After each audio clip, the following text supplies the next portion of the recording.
Hello guys! Welcome sa aking walang kwentang channel. So nandito naman tayo para sa panibagong video.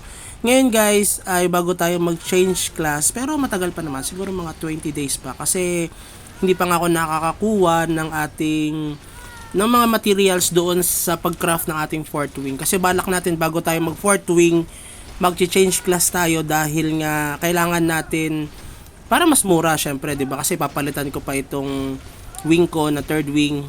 Siyempre kung magpapalit din naman tayo, mas malaki ang magagastos natin pag naka fourth wing na. So yun yung balak natin. So as of now, wala pa naman. Pero bago tayo magpalit ng class, gusto ko munang bigyan ito ng reference sa mga players na Grow Lancer sa pagpapataas ng class talent natin.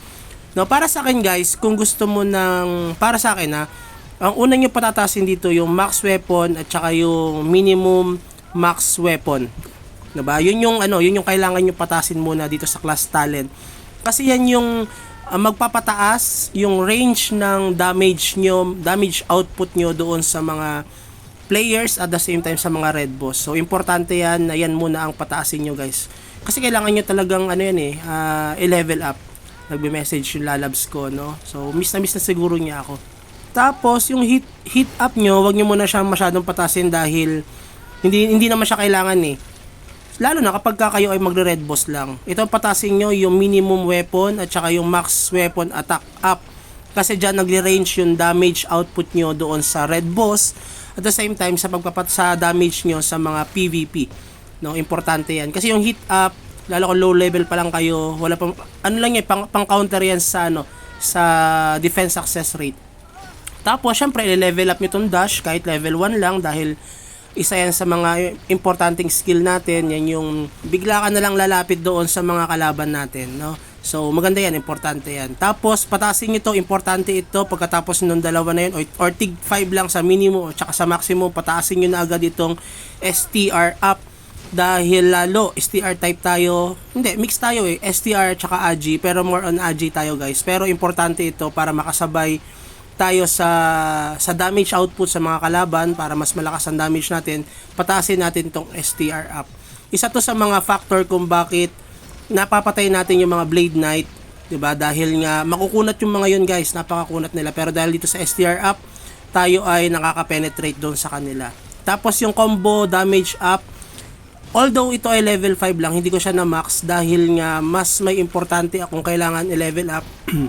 Bring nyo level 60 na ako pero kulang-kulang pa rin yung ating skills dito or yung level niya.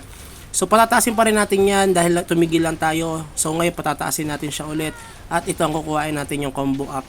Itong hit up kasi para to sa mga level 600 plus na kasi usually yung mga players dyan nakapag full option na at importante kasi yan para pumasok yung damage natin dahil nga sa DSR na option doon sa mga set. Tapos patataasin nyo rin itong isa, sanction na to. Isa yan sa ginagamit natin para makulong yung kalaban natin at hindi siya makatakas. Yan yung ginagamit ko pagka kalaban ko yung wizard dahil nga nagte-teleport siya, nakakancel yun pagka nag-teleport siya. Tapos itong Whirlwind Emplar na to, yan, ginagamit ko siya or pinataas ko yung level niya kasi nga madalas tayong nagre-red boss. At the same time, yan yung ating primary skill para doon sa PvP. Kaya yan yung pinataas ko. Hindi ko to pinataas ng Flame Dance dahil nga pang AFK, okay? Pero kung madalas ka nag-AFK guys, patasin mo tong Flame Dance compare dito sa Whirlwind Emplar dahil nga yun yung usual na ginagawa mo. Ako kasi madalas ako nagre-red boss habang nasa trabaho tayo, nag-AFK lang tayo, ay nag-hunt tayo. So kaya yan yung pinataas ko. Pero kung madalas ka nag-AFK, pataasin mo tong flame dance mo na ito dahil importante siya, mas mabilis ka makakapatay ng mga mobs dahil nga mabilis ka ni-level kapag ganun. Ako kasi dahil nga lagi ako naka red boss lang, nakaantabay, kaya anong nangyayari nun, ito yung pinataas ko, yung Emplar Whirlwind ko. Tapos yung last skill, importante yan yung nagbibigay sa atin ng parang immunity kapag ginamit natin yan, mawawala yung mga ice sa atin or yung nag-i-stack sa atin, mawawala yan guys. Kasi bigla tayo lalaki dyan at madadagdagan yung damage. Yun nga lang, kapag ginamit nyo yung parang fury na yan, medyo lalambot kayo. meron din yung chance na, hindi chance kumbaga parang tataas yung speed nyo depende doon sa buhay na natitira sa inyo. The more na unti na lang ang buhay nyo, the more na mas bibilis yung attack speed nyo. At the same time yung damage nyo. Mababasa nyo naman yan sa skills nyo. Ako level 3 na siya, medyo yan yung hinabol ko talaga kasi ang ganda ng skill na yan. Pero yung isa, yung defense naman, maganda rin. Ginagamit ko siya pag BK yung kalaban ko. Kasi makunat nga yung Blade Knight, hindi ako pwede magpalambot. 'Di ba? Dahil kaya kailangan ko ng shield doon sa mga Blade Knight. Pero kapag regular na typical na hunting na ng boss, tayo ay nagwe-whirlwind, ay nag-fury, no, yung attack damage. So yun lang siguro yung mga mapipresent ko sa inyo dito sa Grow Lancer sa class talent. Yung ating skill talent naman at saka yung general skill, ibibigay ko sa inyong review sa susunod para meron kayong antabayanan naman dito sa ating channel bago ako magpalit ng wizard. Diba, yan yung general skill, marami yan. Kaya ayan ang reason kung bakit until now 7 months tayong tumigil and nakakasabay pa rin naman tayo dun sa mga ibang players dito. Pero syempre hindi dun sa mga sobrang lalakas na kasi nawala nga tayo sa top.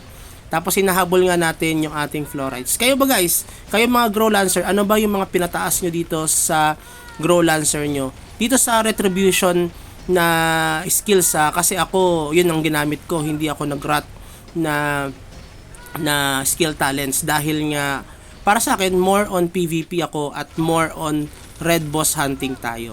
Kaya nakakasabay tayo, nakakapatay pa rin tayo. Pero maganda kasi pan trip yung or gusto mo mabad trip yung mga mas malalakas sa'yo kasi merong skill yung rat na nagdi-debuff, natatanggal yung mga buff niya. 'Di ba? Kapag meron silang buff, gamitin mo lang yung skill na yun, mawawala yung buff niya, then takbo ka na. Then masasayang yung oras niya, mapapagod lang siya. So yun lang siguro, sana kung meron kayo natutunan or nakatulong sa inyo itong video na ito, please consider like and subscribe at kita-kits sa susunod ng mga video and have a good day. Bye-bye!